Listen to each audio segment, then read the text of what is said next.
In nomine Patris et Filii et Spiritus Sancti. Amen. Fratres carissimi, te iterum fidere Patris allegro, veritas liberabit vos. Saya mau mengajak kita untuk membahas kekeliruan banyak Protestan lugu selama ini. Mereka pikir ketika gereja Katolik menolak sola scriptura, artinya gereja Katolik menolak sacra scriptura. Kebodohan ini terus diulang dan mari kita perbaiki melalui katekese kita pada pagi hari ini. Ya. Jadi saudara-saudariku, menolak sola scriptura itu bukan menolak firman Allah, ya. Tapi mari kita membongkar kekeliruan Protestan lugu. Protestan lugu terlalu banyak di sini, terlalu banyak ikut pendeta yang tafsir sembarang. Mereka bingung sendiri, akhirnya marah-marahnya ke Katolik, bukan ke pendeta mereka yang tafsir seenaknya itu. Ya, dalam percakapan sehari-hari dengan saudara-saudari terpisah Protestan, sering muncul kebingungan yang nyaris klasik. Jika seseorang menolak sola scriptura, maka otomatis ia dianggap menolak kitab suci, bahkan menolak firman Allah itu sendiri. Pola pikir seperti ini bukan hanya keliru, melainkan juga berbahaya karena menutup pintu dialog yang jujur. Ya, banyak orang Protestan sederhana, kita sebut saja lugu, bukan dalam arti merendahkan, melainkan untuk menandai ketulusan polos yang sayangnya dibarengi dengan miskin nuansa teologis, sering terperangkap dalam simplifikasi model ini. Ya, kebingungan ini sebenarnya lahir dari kegagalan membedakan tiga realitas yang terkait tetapi tidak identik. Ada tiga kenyataan yang saling berkaitan tetapi tidak sama persis. Yang pertama, sacra scriptura atau kitab suci yang diilhamkan Allah. Yang kedua, sola scriptura, yaitu prinsip reformasi abad ke-16 yang menyatakan kitab suci sebagai satu-satunya otoritas iman. Dan yang ketiga, firman Allah sendiri yang dalam iman Katolik dipahami jauh lebih luas daripada sekedar teks tertulis. Ya kan? Menyamakan ketiganya berarti mereduksi keluasan misteri sabda Allah menjadi formula epistemologis buatan manusia. Padahal sejarah iman Kristen menunjukkan bahwa kitab suci tidak pernah berdiri sendiri, melainkan hidup dalam rahim gereja yang melahirkannya, membacakannya dalam liturgi dan menafsirkannya dalam tradisi. Firman Allah yang sejati bukanlah sekedar buku, melainkan Kristus sendiri, sang sabda yang menjadi daging. Menolak sola scriptura sama sekali tidak berarti menolak kitab suci, apalagi menolak Kristus, ya. Sebaliknya, penolakan itu justru hendak menjaga kitab suci agar tetap berada dalam rumahnya yang sah, yaitu gereja, bukan di akun YouTube atau Facebook. Dan disinilah letak urgensinya. Jika kebingungan Protestan lugu ini tidak diluruskan, maka dialog Katolik Protestan akan terus terjebak dalam tuduhan-tuduhan dangkal. Katolik dianggap anti firman Allah, sementara Protestan mengklaim diri sebagai satu-satunya pembela Alkitab. Ya.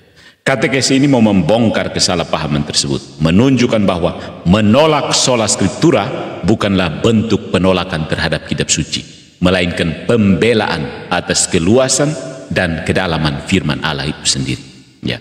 Mari kita bongkar istilah sacra scriptura, firman Allah, dan sola scriptura. Yang pertama, sacra scriptura, kitab suci.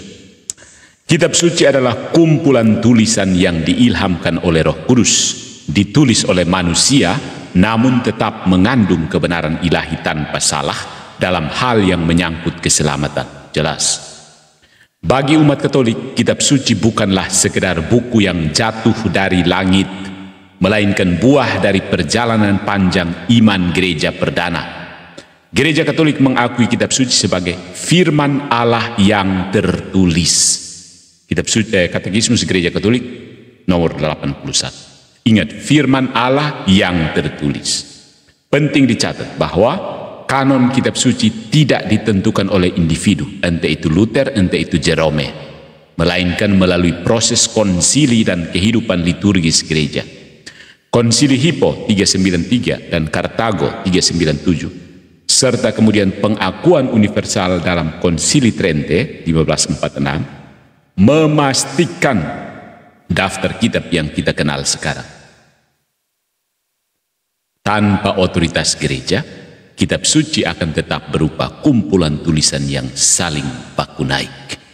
Maka kitab suci adalah milik gereja sebelum menjadi milik individu Protestan terutama. Ya.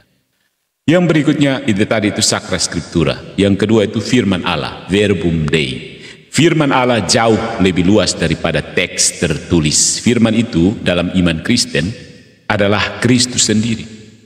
Pada mulanya adalah sabda, sabda itu bersama-sama dengan Allah, dan sabda itu adalah Allah atau Allah. Yohanes bab 1 ayat 1. Dari sini jelas bahwa firman Allah bukan sekedar kumpulan ayat yang ditafsirkan sembarangan di luar sana, tetapi pribadi yang hidup, sang putra yang menjelma menjadi manusia. Dan dia tidak sanggup masuk ke dalam gereja Protestan, karena di situ katanya bejat total semua. Gereja memahami firman Allah hadir dalam 3 wujud. Kristus sendiri sebagai sabda yang hidup, tradisi suci yang menyampaikan iman apostolik secara lisan, dan kitab suci sebagai saksi tertulis yang diilhamkan. Jadi, kitab suci adalah bagian dari firman Allah, tetapi tidak mencakup keseluruhannya. Firman itu hidup, bergerak dalam sejarah, dipelihara oleh gereja, dan diteruskan melalui liturgi serta pewartaan. Tidak mati dalam aksara A sampai Z. Nah, itu firman Allah ya. Yang ketiga, sola scriptura. Ini prinsip reformasi. Berbeda dengan 2 istilah di atas, sola scriptura bukanlah dogma apostolik, melainkan prinsip metodologis yang lahir di abad ke-16. Reformator seperti Martin Luther dan John Calvin menegaskan bahwa kitab suci adalah satu-satunya sumber dan tolok ukur iman Kristen, menyingkirkan otoritas tradisi dan magisterium. Tapi kita lihat polemik tentang salib, sola scriptura tidak cukup. Dengan sola scriptura, kitab suci tidak lagi dipahami dalam konteks tubuh gereja, melainkan berdiri sendiri, terbuka untuk interpretasi pribadi siapapun. You mau sekolah kitab suci atau tiap hari hanya ojek saja, terserah. Konsekuensinya jelas, otoritas berpindah dari gereja ke individu pembaca. Sejak itu, fragmentasi tak terhindarkan. Bahkan soal salib saja baku naik satu sama lain. Ini distingsi yang sering kabur ya saudara-saudari. Disinilah banyak Protestan sederhana gagal membedakan antara menolak sola scriptura bukan berarti menolak kitab suci. Paham? Ya. Mengakui tradisi dan magisterium bukan berarti meremehkan firman Allah.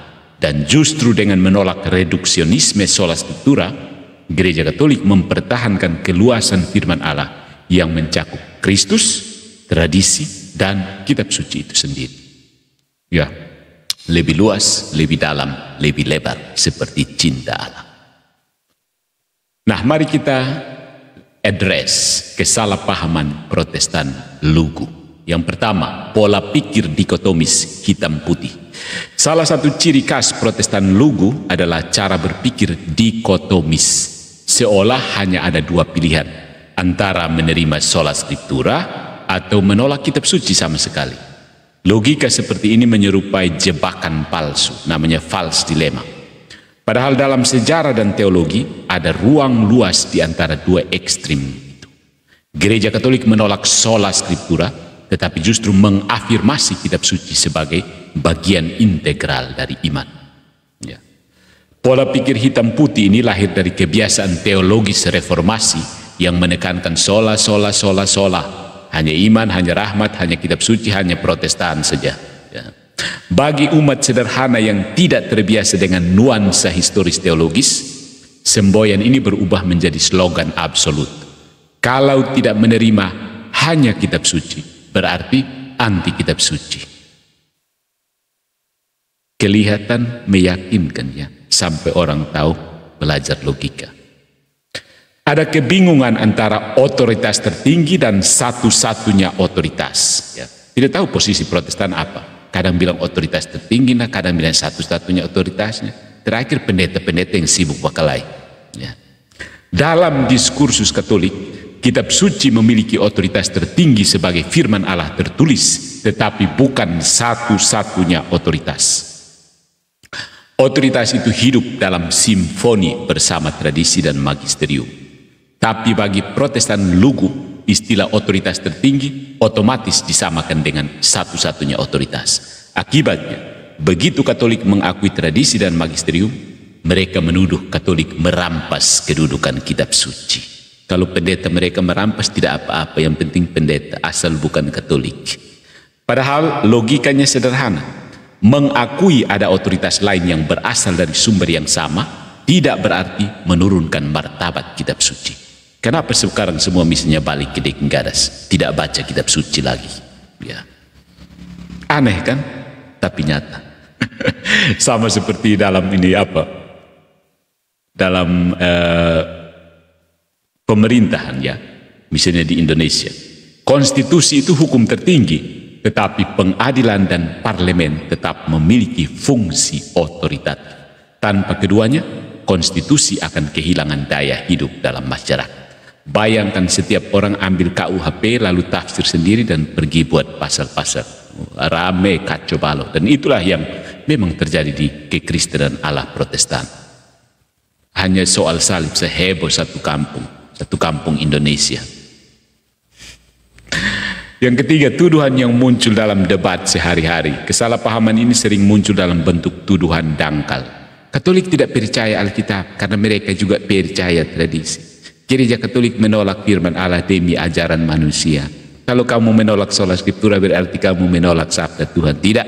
Tuduhan semacam ini lahir bukan dari analisis serius terhadap sejarah atau kitab suci, melainkan dari slogan yang diwariskan turun-temurun. Ya, namanya juga Protestan lugu ya. Banyak umat Protestan lugu mengira bahwa sola scriptura adalah ajaran para rasul. Padahal itu produk reformasi abad ke-16. Ya, kita mau merayakan ulang tahun reformasi tanggal 30 ini. 31 ke 30. Nah, akibat dari kesalahpahaman ini, dari pola pikir simplistis ini, lahirlah sikap curiga dan keras kepala. Dialog menjadi buntu karena setiap argumen Katolik dianggap serangan terhadap kitab suci. Ironisnya, justru mereka yang mengklaim membela kitab suci sering mereduksinya menjadi buku tafsiran pribadi terlepas dari rahim gereja yang melahirkannya. Ya kan? Setuju? Komen bawah. Mari kita lihat bagian yang berikutnya, implikasi teologis dan historis. Ada resiko reduksionisme. Firman Allah dikecilkan menjadi buku. Firman Allah akhirnya hanya sama dengan buku saja. Prinsip sola scriptura menyempitkan makna firman Allah hanya pada teks tertulis. Firman Allah yang hidup, Kristus sendiri, pewartaan apostolik dan tradisi, dipotong, dikebiri, hingga hanya tersisa lembaran kertas. Bahayanya jelas, ketika teks dipisahkan dari konteks hidup gereja, dia menjadi rentan terhadap tafsiran yang sewenang-wenang. Dan kita sedang menyaksikannya di media sosial sekarang. Akibatnya firman direduksi menjadi buku. Padahal sejak awal, sabda adalah pribadi. Reduksionisme ini membuat kitab suci kehilangan dimensi sakramentalnya. Bukan lagi suara gereja yang hidup, melainkan sekedar dokumen yang diperdebatkan. Jadi Protestan itu mendesakralisasi sakra scriptura menjadi sekedar Alkitab. Ya. Jadi orang Katolik mohon jangan terlalu pakai kata Alkitab, itu terlalu Protestan. Dan orang Islam juga sudah protes, Alkitab itu Al-Quran. Ya. Pakai kata yang lebih tepat, kitab suci, sakra scriptura, ya. Holy Bible, Alkitab itu sering Protestan menurunkan kitab suci menjadi sekedar sang buku Alkitab. Akhirnya teman-teman Muslim bilang, Alkitab itu Al-Quran. Ya, Protestan kewalahan. Oke, mari kita lihat fragmentasi gereja adalah konsekuensi logis dari sola scriptura. Sejarah menjadi saksi. Begitu otoritas gereja ditanggalkan, kitab suci jatuh ke tangan interpretasi pribadi. Luther, Calvin, Zwingli, ketiganya memulai reformasi dengan klaim kembali ke kitab suci, tapi mereka segera berbeda tafsiran soal ekaristi, predestinasi, dan sakramen. Apakah kitab suci membingungkan sebingung itu? Dari sana lahir ratusan denominasi. Kini jumlahnya ribuan. Hitung sendiri dan laporkan kepada saya. Jangan saya hitung kamu lagi.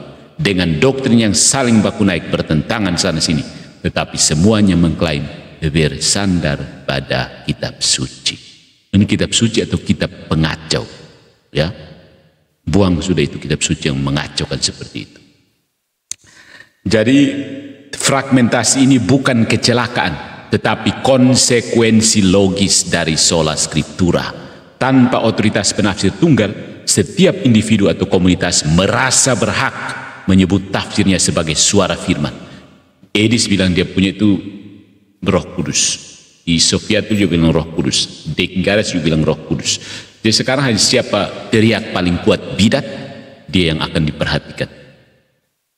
Sekacau itukah kekristenan ala Protestantisme? Ironisnya, prinsip yang dimaksudkan untuk memulihkan kesatuan justru melahirkan perpecahan tanpa henti. Tidak akan pernah berhenti sampai Tuhan datang dan tempeleng satu-satu baru bisa. Mari kita lihat peran gereja Katolik menjaga kesatuan iman.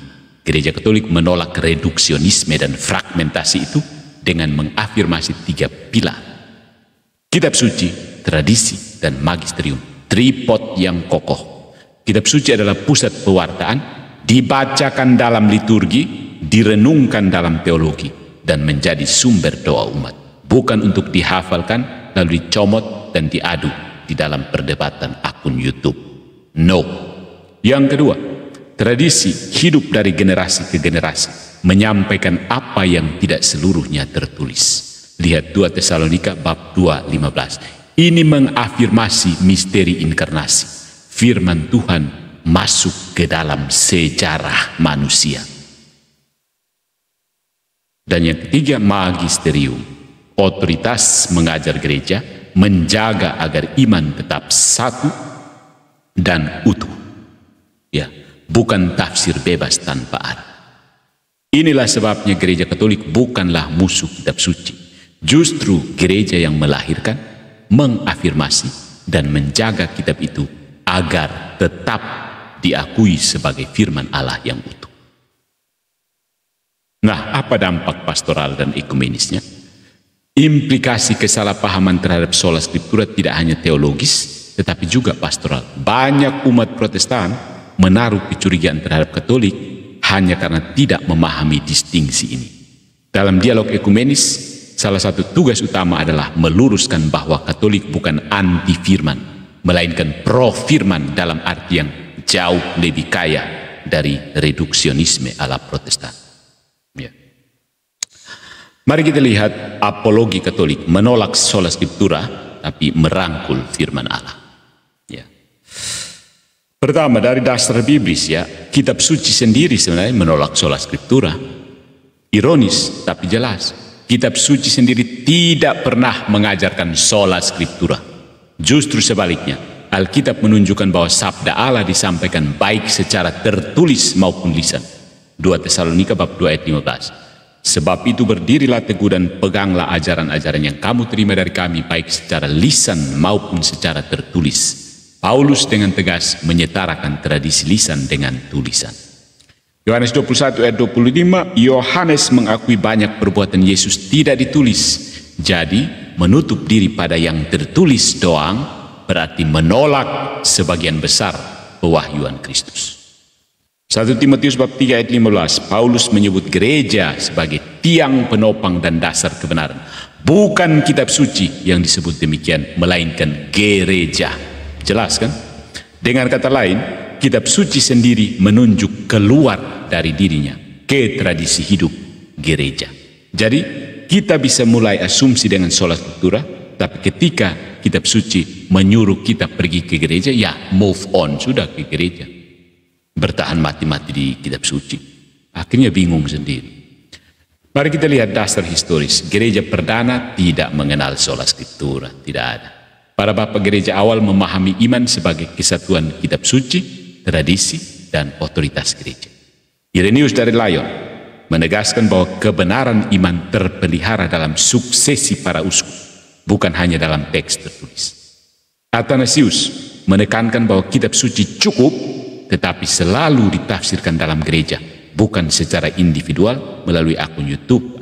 Akhir-akhir ini Agustinus bahkan berkata, "Aku tidak akan percaya kepada Injil kalau bukan karena otoritas gereja Katolik." Jadi stop kutip Agustinus untuk mendukung sola scriptura, doktrin inovasi abad ke-16. Jadi secara historis jelas, sola scriptura tidak pernah menjadi prinsip gereja perdana.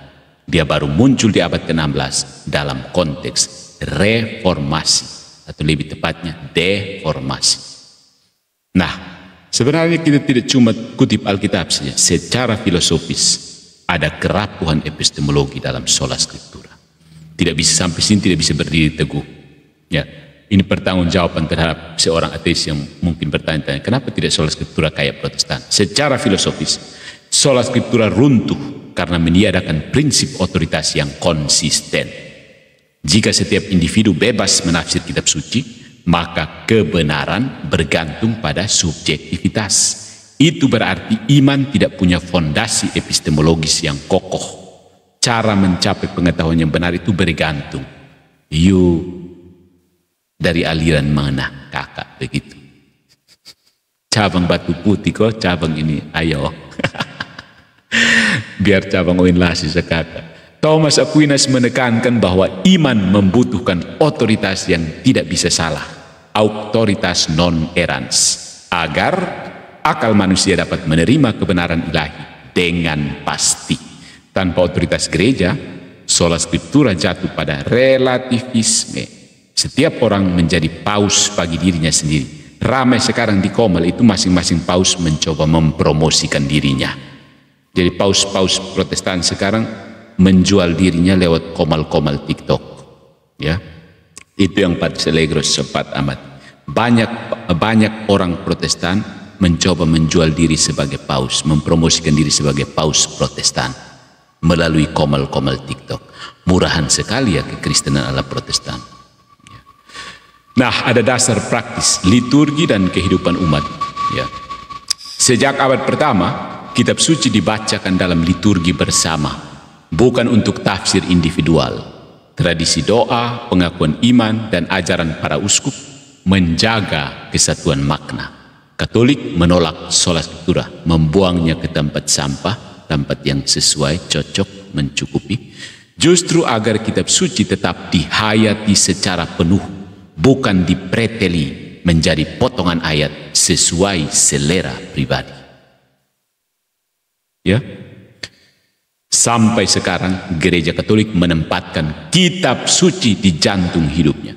Dalam misa, 2 bacaan kitab suci, Mazmur, Injil, dan homili menjadi pusat liturgi.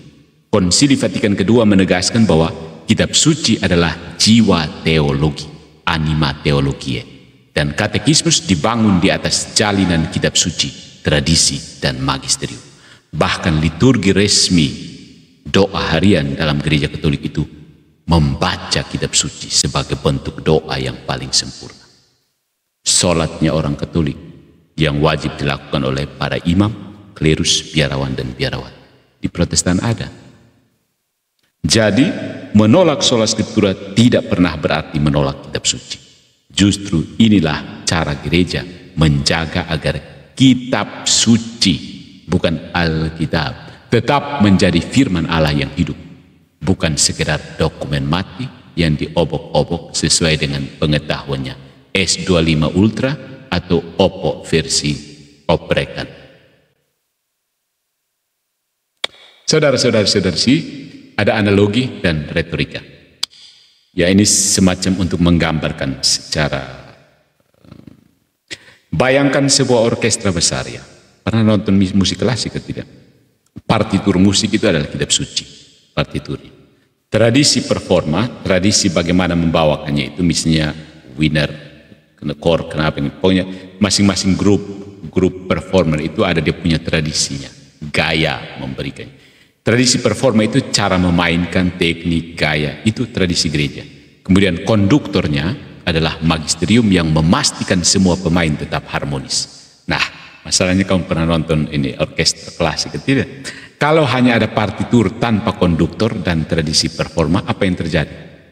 Setiap pemain membaca not sesuai selera, biola bermain cepat, klarinet lambat, timpani masuk di saat yang salah. Hasilnya bukan simfoni, tetapi kekacauan. Dan itu yang terjadi di depan mata, soal salib. Begitu pula sola scriptura, tanpa gereja dan magisterium, kitab suci jatuh ke dalam tafsiran pribadi, melahirkan ribuan denominasi dengan nada sumbang, fals. Itu analogi pertama. Analogi yang berikutnya, coba surat cinta dan kehadiran pribadi. Firman Allah bukan hanya surat tertulis, melainkan kehadiran sang penulis itu sendiri. Nah, analogi sederhana, seorang kekasih tidak puas hanya dengan surat cinta LDR-an doang. Surat itu indah, tapi dia tetap merindukan tatap muka, suara, dan sentuhan. Begitu juga firman Allah. Kitab suci adalah surat cinta Allah, tetapi Kristus sendiri adalah sang kekasih yang hadir dalam liturgi, sakramen, dan tradisi. Jadi Protestan itu LDR-an saja kan? Soal scriptura ibarat orang yang menolak perjumpaan langsung lalu berkata, surat ini sudah cukup, aku tidak butuh kehadiran. Katolik menolak pandangan sempit ini, sebab iman bukan hanya soal teks, tetapi juga relasi hidup dengan Kristus di dalam gereja. Analogi berikutnya soal konstitusi dan kehidupan negara. Dalam negara, konstitusi adalah hukum tertinggi, undang-undang. Tapi tanpa pengadilan, parlemen, dan eksekutif, konstitusi hanya kertas mati. KUHP, sama halnya kitab suci. Otoritas tertinggi tetapi harus dibaca, dihidupi, dan dijaga oleh gereja. Mengatakan hanya kitab suci cukup tanpa gereja adalah seperti berkata, kita tidak perlu pengadilan atau pemerintah, cukup baca undang-undang sendiri-sendiri. Hasilnya apa? Anarki. Ya. Nah, ini sedangkan dari retorika apologetik adalah inti yang sering terbalik dalam tuduhan Protestan lugu. Katolik dianggap menolak firman Allah karena tidak menerima sola scriptura, padahal justru dengan menolak prinsip reduksionis itu, Katolik mempertahankan firman Allah dalam keluasan aslinya. Kristus, tradisi, dan kitab suci sebagai satu kesatuan. Gereja Katolik bukan musuh kitab suci, melainkan rumahnya yang sejati. Tanpa gereja, kitab itu tidak pernah dikumpulkan, tidak pernah dijaga, tidak pernah diwariskan utuh. Menolak sola scriptura adalah cara gereja untuk berkata, firman Allah terlalu agung untuk dipersempit menjadi slogan. Jadi saudara-saudari, menolak sola scriptura sama sekali bukan menolak kitab suci, apalagi firman Allah. Justru disinilah gereja Katolik membela martabat kitab suci dengan menolak reduksionisme yang lahir dari reformasi. Firman Allah bukanlah slogan epistemologis abad ke-16, melainkan realitas ilahi yang hidup, yaitu Kristus sendiri, sabda yang menjelma, berinkarnasi. Kitab suci adalah saksi tertulis dari sabda itu. Tradisi menyampaikan apa yang tidak seluruhnya tercatat, dan magisterium menjamin kesatuan iman agar sabda itu tidak dipreteli oleh tafsiran pribadi. Nah, Protestan lugu sering jatuh dalam jebakan dikotomi palsu, seolah hanya ada dua pilihan, sola scriptura atau anti kitab suci. Padahal kenyataan sejarah dan iman jauh lebih kaya. Gereja perdana tidak mengenal sola scriptura, tetapi tetap menjunjung kitab suci. Para bapak gereja, konsili, dan liturgi menunjukkan bahwa sabda Allah dihayati dalam gereja sebagai kesatuan hidup, bukan sekedar teks beku. Nah, saudara, implikasi dari penyempitan ini jelas terlihat. Fragmentasi tanpa akhir, tafsiran yang saling bertentangan alias baku naik, dan iman yang kehilangan fondasi otoritatif. Katolik menolak jalan buntu itu. Dengan mengakui kitab suci, tradisi, dan magisterium, gereja menjaga agar firman Allah tetap utuh, tidak direduksi, tidak diperalat, melainkan dihayati sebagai simfoni ilahi, divine symphony. Jadi, siapapun yang menuduh Katolik menolak firman Allah karena menolak sola scriptura, sesungguhnya sedang menutup mata terhadap sejarah dan logika iman itu sendiri. Kebenaran yang tak bisa diingkari adalah ini: tanpa gereja, tidak ada kitab suci yang bisa mereka pegang hari ini. DKL, justru Katoliklah yang menjaga firman itu agar tetap bernyawa, sementara sola scriptura menjadikannya sekedar buku tafsir pribadi. Yes, 11-12 dengan buku tafsir mimpi 1001 malam di Baghdad. Jadi firman Allah adalah simfoni, kitab suci adalah partiturnya, tradisi adalah performa yang diwariskan, magisterium adalah konduktornya, dan Kristus adalah melodi agung yang sudah memberi nyawa bagi semuanya. Menolak sola scriptura berarti menolak musik sumbang demi mempertahankan harmoni sabda yang utuh. Akhirnya, secara patis allegro, sola scriptura itu dibuang ke tempat sampah karena tidak logis, tidak historis, dan tidak biblis. Follow for more into the jungle of Protestantism.